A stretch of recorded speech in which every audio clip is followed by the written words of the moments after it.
A debate.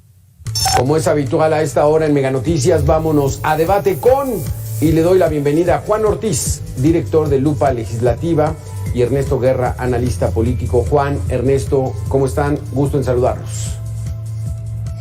Hola. Buenas tardes, Alberto. Ernesto, buenas tardes. Empezamos contigo, Juan. Lupa Legislativa MX, síganlo en su cuenta de Twitter, a Juan Ortiz. ¿Cómo es el procedimiento, Juan? El presidente de la República inmediatamente presentó su terna. 3 mujeres, 3 de ellas vinculadas a Morena, a él, y entonces, ¿cuál es el procedimiento legislativo que sigue este trámite? Claro, Alberto, una vez que presenta la terna, se turna a la Comisión de Justicia y después va a haber una serie de evaluaciones de estas 3 propuestas. Va a tener también ahí entrevistas, y una vez que pasa eso, la Comisión de Justicia va a hacer su dictamen, que nada más evalúa si es elegible o no. No te va a decir si tiene mejor perfil, nada más te va a evaluar si checa con los requisitos de la Constitución, y ya sea responsabilidad del Pleno elegir a quién sería la ministra. Solamente que aquí hay un detalle: se necesita mayoría calificada, que en el caso del Senado, si están 128 presentes, serían 86 votos para esta mayoría calificada. Y si me preguntas si tienen los votos Morena aliados, no los tienen. Creo que les faltan alrededor de 11 votos, así que van a necesitar de la oposición para alcanzar ese número, que podrán venir o del PAN o de MC por sí solos, o si quiere hacerlo con el PRI no le alcanza, le faltaría un voto más que podrá venir del PRD. Yo creo que sí hay que estar muy atentos de cómo va a ser ese voto. Tenemos antecedentes ahí de que del PRI y algunos del PRD pues le dieron votos a Morena para aprobar reformas como la extensión de la participación de las Fuerzas Armadas hasta 2028. Entonces ahí pendientes. Y si se rechaza esa terna, entonces el presidente va a mandar una segunda terna, igualmente tres propuestas. Ahí hay una discusión interesante si se vale repetir nombres o no. Yo considero que no, que deberían ser 3 nuevos nombres, y nuevamente se somete a ese mismo proceso. Y si esa segunda terna se rechaza, entonces el presidente va a elegir a la ministra de esas 3 propuestas rechazadas. Entonces es muy importante esa segunda terna si se rechaza la primera. Exactamente, Ernesto Guerra. El procedimiento, pues bueno, está complicado para la presidencia, pero esto trae una jiribilla política, politiquería, Ernesto Guerra. Sí, Alberto, buenas tardes. Juan, ¿cómo estás? Interesante, porque más allá que de lo que establece la Constitución, que es el ordenamiento máximo importante, me parece que se tendrá que hacer una decisión política, Alberto. Esto es, la oposición tiene hoy la gran responsabilidad de evaluar, evidentemente, de esta primera terna, donde ya salieron expresiones a decir que más allá de el cumplimiento legal y constitucional, evidentemente está cargada de una decisión política del presidente de la República. Hoy rompe justamente con esas ideas que tenía cuando era candidato, precandidato, cuando era opositor, de decir que no al compadrazgo, al nepotismo. Bueno, hoy todo eso queda absolutamente enterrado en el basurero de la historia, y el presidente manda a 3 perfiles, no solo allegados a Morena, sino que tienen un alto cargo de parentesco, y no es culpa de nadie más que de la propia militancia de Morena, que evidentemente tienen relaciones de sangre con algunos perfiles. Entre ellos, ya lo dijiste aquí tú, una es hermana de la secretaria de Gobernación, pero es la hija de Berta Luján, que fue una de las personas importantes y allegadas a Andrés Manuel López Obrador desde hace muchos años. Y la otra es el hermano del actual jefe de gobierno. Entonces, bueno, ahí está. el asunto. Creo que la oposición tendrá que evaluar cuál es el papel que juega. Ya lo describió bien Juan, al decir que la segunda terna podría ser la más importante o no, y en esta decidirse la oposición por alguna de estas tres perfiles y evidentemente concederle los votos necesarios para esto.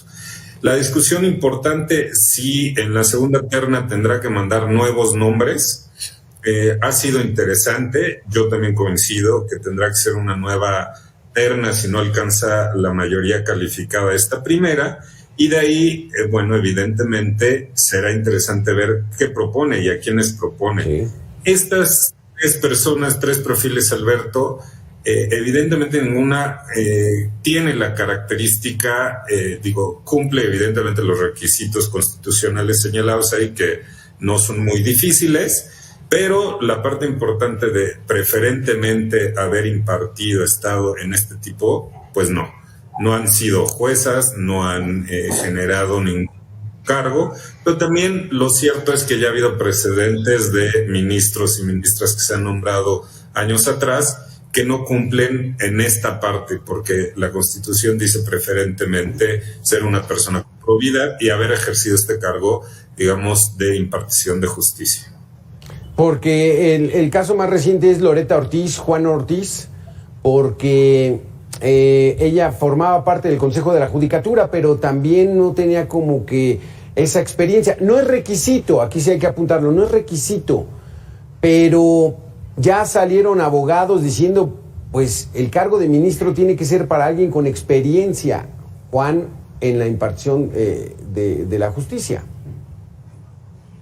Ahí coincido totalmente, Alberto, que debería ser una persona con mayor preparación. Digo, es imposible que un grupo político, un presidente, no busque proponer a alguien afín en cuanto a intereses. Sin embargo, sí se debe de privilegiar el tema de la preparación, capacidad, experiencia. Sin embargo, creo que ahorita en este momento somos víctimas de un sistema legal que no se quiso reformar cuando estaba gobernando PRI y PAN, para poder haber aspirado a un mejor sistema de elección de ministros. Y ahora estamos en esa trampa que ellos dejaron y que ahora está aprovechando el presidente, que si bien él prometió ser distinto a los demás, pues está repitiendo esos viejos esquemas. Pues recordemos casos como el de Medina Mora, que también era militante del PRI y fue duramente cuestionado esa designación, y en que acabó que cuando entra López Obrador a la presidencia recibe muchísimas presiones porque era un perfil muy oscuro con muchos antecedentes, el cual aprovechó para que renunciara, y si no mal recuerdo, con él entró González Alcántara, si no mal recuerdo, me corrigen, pero hay este problema que tenemos con la designación de ministros y que sí se debe de atender. Sin embargo, pues se aprovecha esa oportunidad y está usando Morena de ese sistema, Alberto. Sí, exactamente, porque aquí ya también, regresando al ámbito político, Ernesto, pues bueno, la hermana de la actual secretaria de Gobernación fue consejera nacional de Morena, o sea, no solamente es afín al presidente, sino que formó parte de esta integración del partido. Vamos a hacer una pequeña pausa de 2 minutos, regresamos con este tema, Ernesto, Juan, en 2 minutos.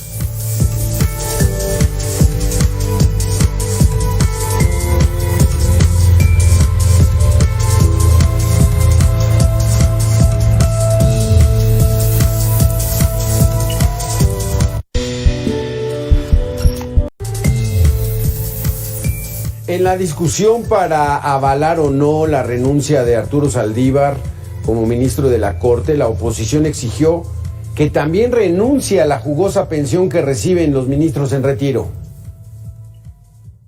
Si el ministro Saldívar quiere renunciar, debería renunciar bien, pero no, él quiere quedarse con los saberes, él quiere quedarse con las prestaciones, él quiere quedarse con la pensión del retiro. Si está renunciando a ser ministro, debería estar renunciando también a ser ministro en retiro. Que esto pues ya pasó, ¿no? Esto ya es historia porque finalmente sí lo avalaron. Ernesto Guerra, no sé si quieren hacer algún comentario al respecto o continuamos con el análisis de la terna. Ernesto. Yo nada más, Alberto, decir que evidentemente la senadora Anaya tiene razón. Creo que la renuncia tendrá que ser completa y evitar. Pero lo importante es la decisión que deja Alberto, porque sí me gustaría decir que rompe el escalonamiento constitucional de este diseño impresionante de la independencia del Poder Judicial de los 15 años. Creo que es el hecho sólido político que hay que evidenciar, porque esta renuncia se da un año antes de que concluya su cargo, que ya no le corresponde al presidente López Obrador designarlo, ni a este Senado de la República elegirlo. Entonces, eso es importante porque es la quinta designación que tendrá López Obrador para la Corte, y eso ya es mucho que desear. Porque, Juan Ortiz, la jugada va por ahí. O sea, primero quiso el presidente de México que se ampliaran 2 años la permanencia en la Suprema Corte Arturo Saldívar. Se lo echaron para atrás. Y entonces ahora negocia con él y le dice, te faltan 13 meses, renuncia, para que yo pueda poner a una ministra durante 15 años. ¿O cómo ves la jugada, Juan? Sí, mira, primero con el tema de la renuncia, lo que se me vino a la mente fue cuántas decisiones, o sea, lo sabíamos, ¿no? Lo intuíamos, pero nos lo confirmó cuántas decisiones tomó, sabiendo que tenía estos intereses fuertes a favor del presidente y de Morena, tanto que se dice defensor de la Constitución y valía más estos intereses partidistas. Ahora bien, ¿qué hay detrás de todo esto? Yo creo que, como bien lo apuntaste, primero intentó los 2 años más en su mandato, precisamente para implementar una reforma judicial. Sin embargo, como no pudo y se quiere aquí sumar al equipo de Claudia Sheinbaum, yo creo que con el interés precisamente de impulsar una reforma judicial más agresiva, que si bien en entrevistas te ha dicho que no va por el tema de la designación por voto popular, pero sí tiene un interés de hacer una reforma mucho más profunda, y él encabezaría estos esfuerzos porque constitucionalmente está impedido durante 2 años asumir varios cargos, pero sí puede formar parte de estos esfuerzos, y yo creo que va por ahí, porque si queremos saber implicaciones legales políticas de esta salida, realmente van a sustituir a Saldívar con otra mujer, pero no va a tener el bloque de 4 votos que necesitaría López Obrador para impedir la invalidación de sus reformas constitucionales y otros proyectos que son violatorios a la Constitución. O sea, no lo va a tener todavía. Eso sería para, en caso de que haya un proceso de continuidad con Morena al poder, pues le tocaría a la siguiente presidenta pues seguir nombrando ministros para lograr este bloque de 4 votos, pero mientras tanto no lo tiene López Obrador, sigue igual, y yo veo a Arturo Saldívar más bien ideando un proyecto para reformar profundamente el Poder Judicial. Pero va en ese sentido, Ernesto Guerra, ¿es la verdadera intención reformar el Poder Judicial? ¿Por eso está afianzándose con Arturo Saldívar, el presidente? Sí, evidentemente esa será la tirada y la apuesta de quien gobierne los siguientes 6 años, Alberto. Por estas preferencias que han tenido las encuestas y esta supuesta amplia ventaja hacia la contendiente de Juntos Haremos Historia, lo que han buscado, y recordemos, el primer consejero jurídico fue esto, justamente, generar esta reforma al Poder Judicial en su conjunto, esta reforma que impulsó en un primer, bloque Monreal a través de este consenso que había generado. Luego vino el consejero jurídico, que ya no está, y trataron de hacer esto con Arturo Saldívar en la presidencia.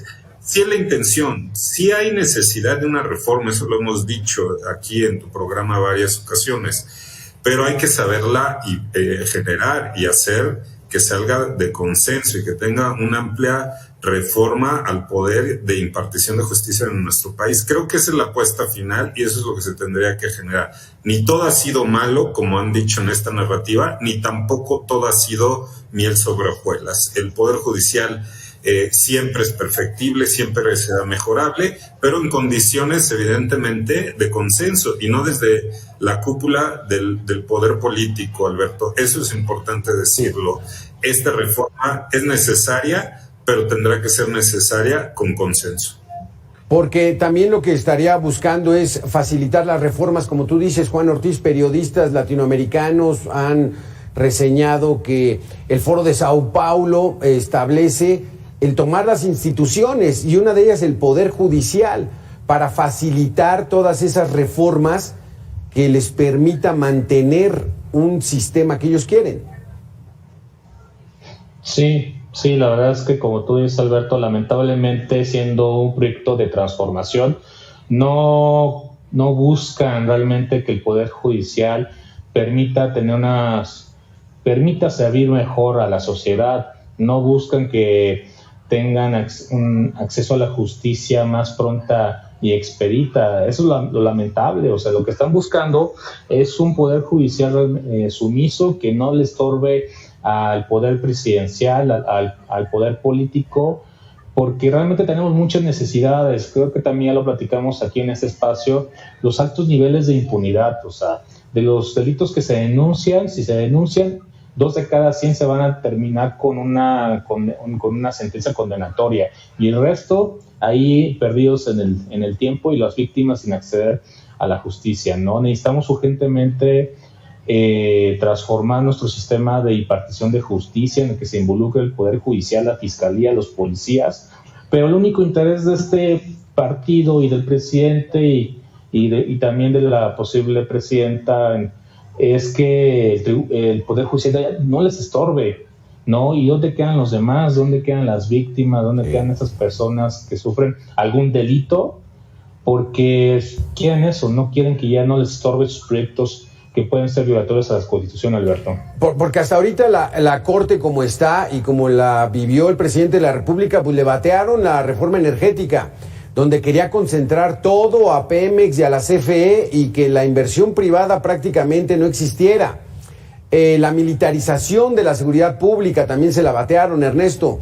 Entonces, con un Poder Judicial ¿a modo de quién? A modo del titular del Ejecutivo, o sea, de un solo hombre, romper con el equilibrio de la República. Sí, eso sería muy complicado, Alberto. Recordemos la historia de nuestro país, por eso está la división de poderes. No porque haya una mayoría en un poder, que en este caso pudo haber sido el legislativo en su momento, en estas 2 legislaturas que comprende el Senado de la República y la Cámara de Diputados, evidentemente, donde aplastó una mayoría y tenía las condiciones a modo de sacar no solo las reformas legales, sino también las reformas constitucionales. Esto no le da certeza, por eso es muy importante la independencia del Poder Judicial, la impartición de justicia, la división de poderes. Está plagada en nuestra historia de justamente esto, para que no solo un poder avasalle a los otros 2 poderes en los que está dividido nuestro país.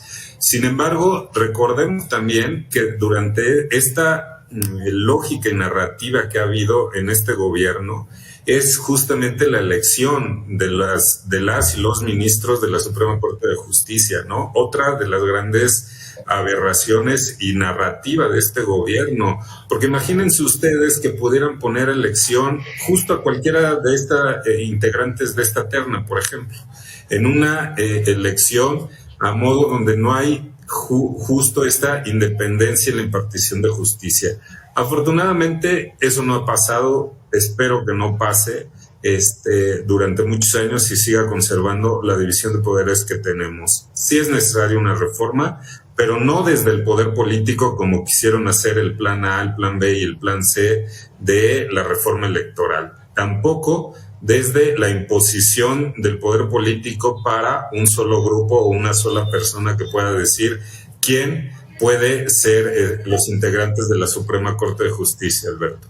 Sí, exactamente, y porque hay otros casos, Juan Ortiz. Vamos a hacer la segunda y última pausa de este debate y regresamos contigo, Juan, con el tema de, pues, los ejemplos que le han bateado al presidente y que con una corte a modo, pues bueno, la tendría muy fácil. Regresamos en 2 minutos. Arturo Saldívar, Lelo de la Rea, daña a la Suprema Corte con su renuncia al presentarse a un juego político que pretende seguir golpeando al Poder Judicial y a la oposición en el Senado de la República. Así lo afirma Luis Carlos Ugalde, director general de Integralia Consultores, en entrevista aquí con Mega Noticias. Cuando tú usas a la Corte para hacer política, que eso es lo que hizo Saldívar, aprovechar su cargo de presidente para quedar bien con el gobierno y así saltar a otra administración, me parece que es patético, criticable y es un daño muy fuerte a la Corte. Y López Obrador va a aprovechar eso para atacar al Senado, para atacar a la Corte, y esto todo es propaganda que va a fortalecer su narrativa de que Morena requiere una mayoría calificada el próximo año para ahora sí cambiar a la Corte. Entonces, esto es mala noticia porque Saldívar, en lugar de cuidar la dignidad de su cargo y cuidar a la Corte, se presta una jugarreta política del gobierno para atacar a la Corte de la cual él proviene. Juan Ortiz, porque no solamente es la intención de las iniciativas que presenta el presidente, que pues bueno, pueden ser avaladas por la mayoría que le dio el voto electoral, sino luego el desaseo con que el poder el legislativo actúa y entonces el Poder Judicial para eso está y dice, oye, pues el trámite lo hiciste mal. Así fueron como han bateado algunas, ¿no, Juan? Sí, así es. Fíjate que estas dos legislaturas de a partir de 2018 me parece que son las que más han terminado judicializadas y que más ha rechazado la Corte, precisamente obviamente por temas de que son contrarios a la Constitución, pero parte del desaseo legislativo también es muy característico de estas dos legislaturas que están dominadas por Morena, en el que errores tan básicos como no difundir un dictamen con el debido tiempo, el que se quiere discutir en ese mismo momento. Recordemos el plan B, o sea, realmente los mexicanos merecen unos diputados que votan una reforma de gran calado que les va a afectar sus derechos políticos electorales y no lo leyeron, o sea, y que lo votaron a los 5 minutos. Ese tipo de cosas son las que terminan en la Corte y precisamente ellos se las batean, dicen que tiene vicios de inconstitucionalidad y eso les molesta, o sea, les molesta que la Corte les haga visible ese tipo de errores y ellos muy conscientemente, discursivamente dicen es que la Corte está en contra de nosotros, pero si viera la gente la calidad de reformas que están enviando, lo mal hechas que están, las afectaciones a los derechos humanos de cada uno de nosotros, yo creo que podría cambiar la perspectiva ciudadana sobre el trabajo de la Corte, pero discursivamente es muy fácil para el Poder Ejecutivo decir es que la Corte está en contra de nosotros. Por eso es un papel tan importante el que tienen los medios, analistas, para exhibir ese tipo de situaciones. Y el último caso es el de los fideicomisos públicos, porque los fideicomisos públicos del Poder Judicial, como es un ente con autonomía o soberano, pues son, digamos, que le corresponden a ellos y no le puedes tú ordenar otro poder a que entregue esos recursos, porque son del Poder Judicial y además hay recursos privados. Y en parte ellos lo sabían y sabían que sí, que iba a terminar allá en la Corte porque estás afectando los derechos de los trabajadores y metiéndote con el principio de división de poderes. Sí. Entonces, ese tipo de cosas son las que realmente digamos, se usan como arma y también discursivamente para poner en contra de la gente hacia el Poder Judicial, Alberto. Es que eso es muy importante, Juan. ¿No será, Ernesto Guerra, que el propio presidente sabe que las van a batear en el Poder Judicial, pero entonces ya dice él, es que yo estoy viendo por el pueblo y el Poder Judicial no me resuelve estas iniciativas?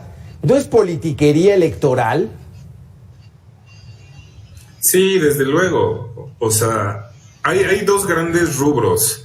Uno, que evidentemente hay un desconocimiento impresionante de la Constitución y del marco de las leyes generales, Alberto. Eso hay que decirlo, porque es terrible el nivel de legisladoras y legisladores que hoy representa la mayoría en ambas cámaras. No todos, evidentemente, pero sí hay un gran desconocimiento de cómo funciona una ley.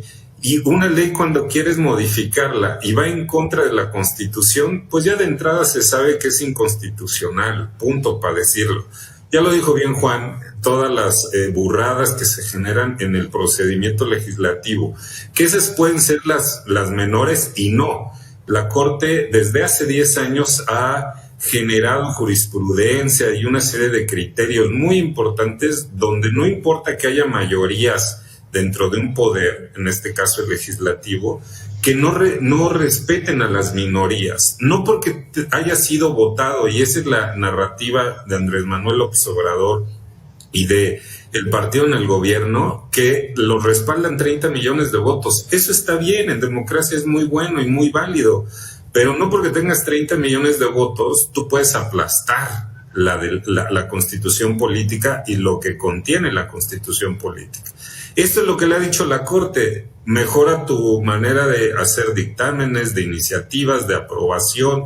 Hay muchas violaciones al procedimiento legislativo, pero la otra y más importante, una ley no puede ir por encima de la Constitución. Como perdieron la mayoría calificada en ambas cámaras, pues ahora querían justo meter tras cualquier iniciativa o ley las reformas que están señaladas en la Constitución. Y eso, bueno, pues en cualquier democracia eso es inconstitucional. Y Alberto, lo más importante, no importa cuántas veces quieran modificar las leyes, si van por arriba de la Constitución, afortunadamente la Suprema Corte les dirá no. Y por eso es la narrativa de el pueblo, están en contra del pueblo, y por eso queremos que las ministras y ministros sean electos por el pueblo. Esa es la lógica. Y concluiría, viene un paquete impresionante que está ya en puerta. Recordemos aquel Viernes Negro, ¿se acuerdan cuando dictaminaron fuera del Senado, sin el quórum necesario, que había una legisladora incluso en otro país, en otro continente, y que votó, y todas estas cosas, justo estas violaciones al procedimiento legislativo? Bueno, pues ahí se aprobaron, ya ni recuerdo, ahí Juan traerá mejor el dato, si fueron 15 o 18 dictámenes. Bueno, esos van a ir para atrás, entre ellos la ley de ciencia y otros más, porque evidentemente hubo violaciones flagrantes al procedimiento legislativo. Porque es mera narrativa electoral, Juan. Se va Arturo Saldívar, proclive al presidente de la República, va a poner a otra incondicional. De todos modos no le alcanza para hacer esas reformas que pretende. O sea, es meramente mensajes para decir que yo estoy con el pueblo y la Suprema Corte no. ¿O cómo ves? Fíjate que ahí pues realmente mandan muchos mensajes. También otra cosa interesante que me pareció con esta renuncia es que cuestiona el bastón de mando de Claudia Sheinbaum, porque en su caso, que ella estudia como presidenta, le está quitando a ella. Y las 3 candidatas que están en esta primera terna, ninguna es parte del grupo cercano de Claudia Sheinbaum. Ahí va como que un mensaje. Entonces, yo creo que en cuanto al tema de que si del pueblo o de esto, pues más que nada es como un tema de decir que yo sigo mandando aquí, ¿no? Y quiero que ocurre, sea a través de mi voluntad. Sí. Pero esperemos que recordemos que hasta ahorita ha designado a 2 ministros, 2 ministras, ¿no? Y de esos 4, 2 se han mostrado independientes, ¿no? Sí. Margarita Ríos Farjat y González Alcántara. Aquí pues estaríamos dependiendo de, digamos, particularmente de un volado, y creo que afortunadamente, si bien López Obrador sabe imponer a través del poder, no sabe medir las consecuencias de sus actos. y eso se ve porque de cuatro ministros, 2 son independientes. Entonces, este quinto, quién sabe en qué termine, porque si bien manda ese mensaje de aquí, yo mando, pues no va a controlar el resultado, y yo creo que también es un frente para él, y también la oposición tiene que evaluar en su momento si se quiere arriesgar por apoyar a alguien de esta primera terna, o apostar a una segunda terna en la que también va a ser riesgoso de que si pueden aparecer perfiles más riesgosos. Imaginemos una Ernestina Godoy, ¿no? Por ejemplo. Entonces, yo creo que ahí sí tiene un reto muy importante pero aquí la situación está de que 2 de los ministros que él puso, pues no le responden de manera incondicional, incluso ya los llamó traidores. Entonces tiene 2, Yasmín Esquivel, Loretta Ortiz, y tenía Arturo Saldívar. Pues bueno, van a suplir a Arturo Saldívar, de todos modos quedan 8 contra 3, ¿no? Pues no hay grandes cambios. Ernesto Guerra, Juan Ortiz, va a ser más de lo mismo, aunque digan que no. Muchísimas gracias a los dos por haber estado con nosotros. Juan Ortiz, director de Lupa Legislativa, sígalo ahí en Twitter, y también Ernesto Guerra también es muy activo en Twitter, también sígalo, Ernesto Guerra. Gracias a los dos por haber estado con nosotros. Vamos a hacer una pequeña pausa y regresamos con mucho más aquí en Mega Noticias.